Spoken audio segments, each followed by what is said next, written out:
साथियों, स्वागत है आप सभी का एक बार फिर से इस YouTube चैनल में और उम्मीद करता हूँ आप सब बिल्कुल अच्छे होंगे।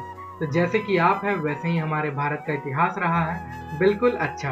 और इस अच्छे इतिहास में भी दो स्वर्णिम गाथाएं हमारे दिल के सबसे करीब हैं, एक रामायण और दूसरी महाभारत। और महाभारत के महासंग्राम के दौरान ही हमें गीता का महाज्ञान जानने का अवसर मिला। तो इस महाज्ञान को जानने से पूर्व हमें महाभारत को जान लेना जरूरी है। तो चलिए इस वीडियो में हम महाभारत को जानने की कोशिश करते हैं। धृतराष्ट्र और पांडु दोनों भाई थे और वो राजा भरत के वंशज थे। राजा भरत वही हैं जिनके नाम पे इस युद्ध का नाम महाभारत तथा इस देश का नाम भारत पड़ा। तो क्योंकि धृतराष्ट्र बड़े भाई थे तो राजा उन्हें बनाना चाहिए था, लेकिन क्योंकि वो जन्म से अंधे थे इस कारणवश पांडु को राजा बनाया गया। और इसी बात से हमेशा धृतराष्ट्र खफा रहते थे। और क्योंकि पांडु की मृत्यु बहुत ही कम आयु में हो गई, इस वजह से उनके पांचों पुत्र युधिष्ठिर, भीम, अर्जुन, नकुल तथा सहदेव के साथ साथ पूरे राज्य की जिम्मेदारी धृतराष्ट्र को सौंप दी गई और उन्हें राजा बना दिया गया। इसी तरह धृतराष्ट्र और पांडु दोनों के पुत्र ही साथ साथ राजमहल में बड़े होने लगे और उनकी शिक्षा दीक्षा का काम किया गुरु द्रोणाचार्य ने और उन्हें सलाह मशविरा दिया स्वयं पितामह भीष्म ने।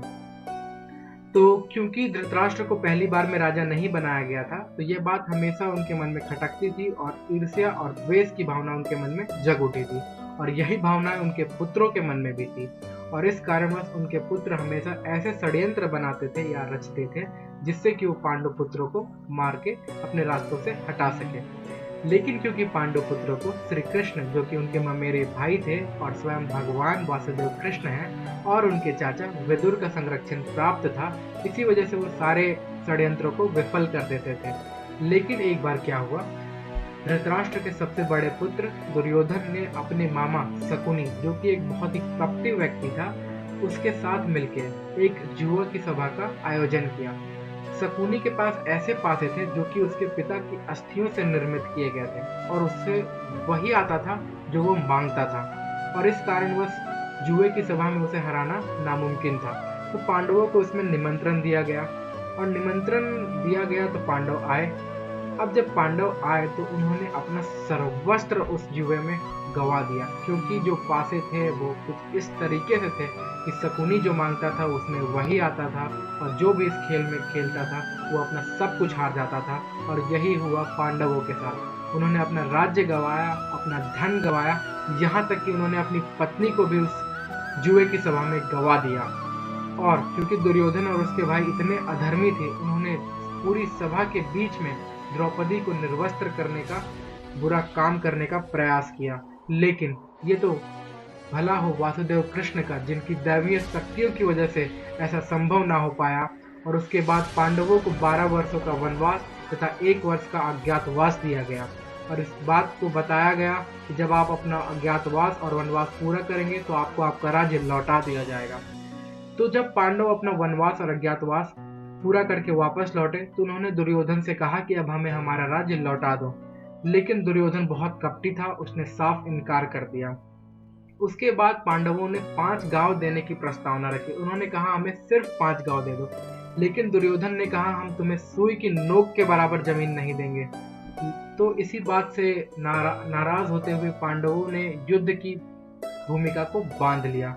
और एक पंक्तियां जो है वो बिल्कुल सही इस बात के लिए साबित होती है। वो कुछ इस प्रकार है, उसूलों पर आज आए तो टकराना जरूरी है, उसूलों पर आज आए तो टकराना जरूरी है, अगर जिंदा हो तो जिंदा नजर आना जरूरी है।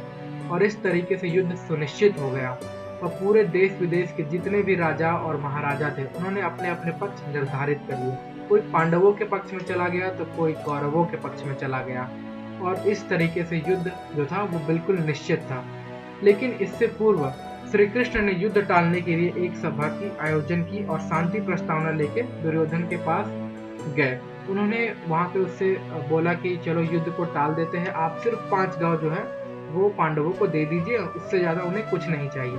लेकिन दुर्योधन ने साफ मना कर दिया। इस बात का अगर आपको ज्ञात जानना है, सबसे अच्छे तरीके से रामधारी सिंह दिनकर जी की जो लिखी गई रश्मि रथी है उसमें आपको मिलता है। इसकी कुछ पंक्तियां मैं आपको बताते हुए चलता हूँ। हितवचन नहीं तुमने माना, हितवचन नहीं तुमने माना, मैत्री का मूल न पहचाना, तो ले मैं भी अब जाता हूँ, अंतिम संकल्प सुनाता हूँ, याचना नहीं अब रण होगा, जीवन जय की मरण होगा। और इस प्रकार युद्ध को जो कि श्री कृष्ण टालने के लिए गए थे वो टल ना सका और युद्ध अब निश्चित हो चुका था। अब श्री कृष्ण ने युद्ध में शस्त्र न उठाने का निर्णय ले लिया था और उन्होंने कहा कि जिसे भी उनकी सेना चाहिए वो उसकी सेना ले सकता है और उसके दूसरे पक्ष में वो स्वयं जाएंगे बिना किसी शस्त्र के।